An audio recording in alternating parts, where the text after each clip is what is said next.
Hi అండి. కజ్జికాయలు చేసిన తర్వాత పిండి మిగిలిందని చెప్పాను కదండి. ఆ పిండిని ఇలా స్నాక్స్ లాగా అయితే చేసుకుంటున్నామండి. దానిలో కొద్దిగా ఉప్పు కారం వేసి కొద్దిగా వాటర్ వేసి కలిపానండి. మామూలుగా పిండిలో ఉప్పు కారం వేసి కలుపుకుంటే త్వరగా కలిసిపోతుంది, కానీ ఇలా చపాతీ పిండి లాంటి పిండిలో వేసి కలపాలంటే చాలా కష్టం అండి. చాలాసేపు కలపాల్సి వచ్చింది. ఇవి 3 అప్పడాలకైతే సరిపోయేలా అయ్యాయండి. పెద్ద పెద్దవి చేస్తే మందమైపోయి బాగుండవని చెప్పి ఇలా చిన్న చిన్నవి చేసుకుని అయితే ఇలా అప్పడాలాగా చేసి వీటిని కట్ చేసామండి చిప్స్ టైప్లో. చిన్నప్పుడు మా అమ్మ చేసేదండి. ఇవి చాలా బాగుంటాయి. టీ టైం స్నాక్ లాగా అసలు ఇవి ఎంత బాగుంటాయోనండి.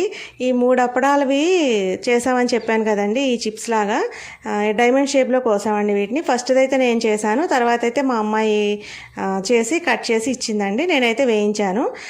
ఈరోజు చేసినవి అసలు మరుసటి రోజుకి లేవండి, అంత ఫాస్ట్గా తినేసారు మా ఇంట్లో అయితే. ఇవైతే టేస్ట్ చాలా బాగుంటుందండి.